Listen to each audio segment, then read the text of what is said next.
नमस्कार.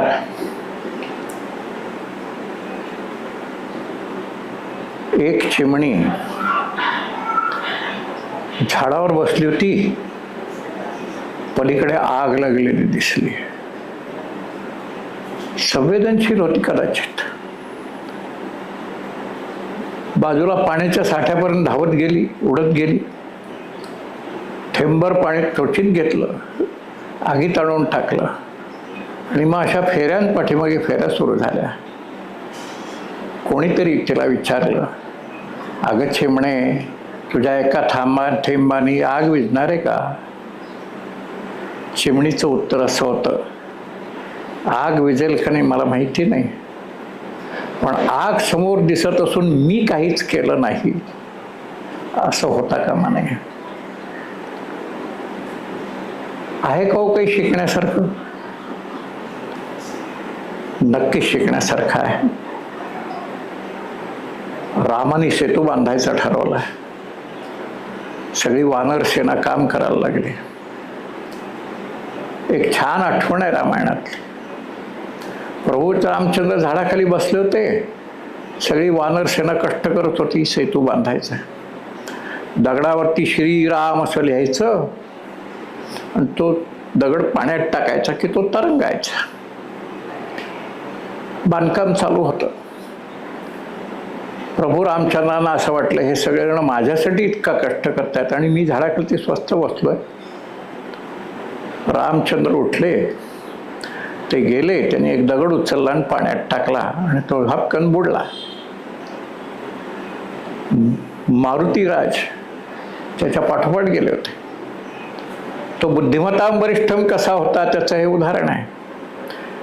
मारुतीला आधीच कळलं होतं प्रभू रामचंद्र कशासाठी उठले.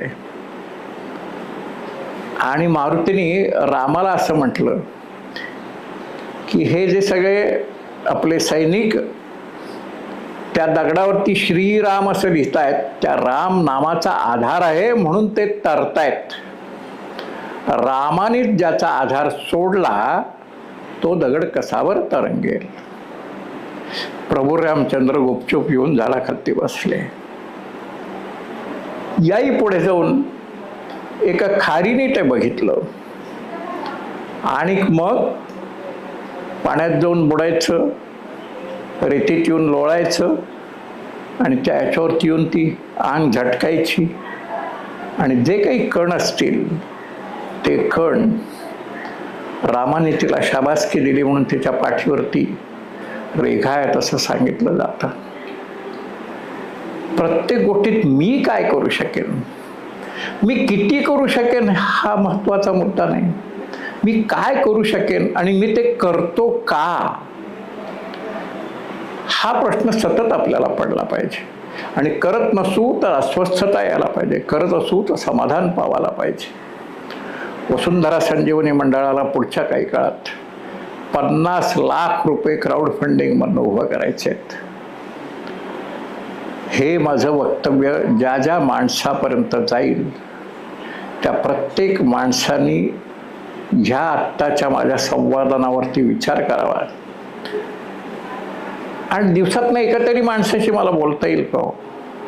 आठवड्यातनं एका तरी माणसाशी मला बोलता येईल का हो? बघा, मी मार्केटिंगचा माणूस आहे. Your direct relatives, your indirect relatives, your neighbours, your fellow passengers, your colleagues, your friends, your schoolmates, somebody you don't know. बोलत राहा. लोकांपर्यंत चांगलं काम पोचलं तर 100 लोकांपर्यंत पोचलात तर किमान 20 लोक तुम्हाला रिस्पॉन्ड झाल्याशिवाय राहत नाहीत. 80-20 रूल हा जगात सिद्ध झालेला नियम आहे. 20 डोनेस तुम्हाला निर्माण करायचे प्रत्येकाला आणि त्याच्याकरता तुम्हाला प्रत्येकाला 100 लोकांशी बोलावं लागेल. कालचा एक प्रसंग सांगतो. इथे एक फार मोठी सभा झाली, फार मोठी मोठी माणसं आली होती आणि एका पुस्तकाचं प्रकाशन झालं. त्या ठिकाणी मी तासभर अगोदर गेलो होतो, शेवटपर्यंत होतो, निरनिराळ्या खुर्च्यांवर बसलो आणि किमान 100 वसुंधराच्या यशोगाथांचे कागद वाटले.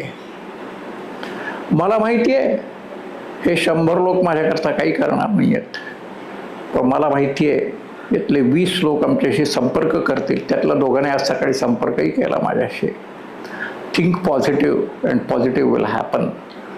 मला तुमच्या सगळ्यांकडनं अपेक्षा आहे की पुढच्या 5 महिन्यात 50 लाख रुपये आपल्याला उभे करायचे आहेत. वसुंधरा संजीवनी मंडळ ज्या गतीने चहूबाजूनी वाढत आहे त्याच्याकरता अत्यावश्यक असलेली ही गोष्ट आहे.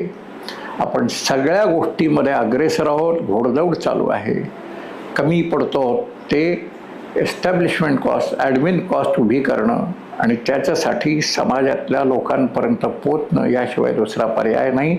आपण ते सगळं कराल, तुम्हाला त्याचं यश मिळेल अशा प्रकारचा विश्वास व्यक्त करतो. धन्यवाद.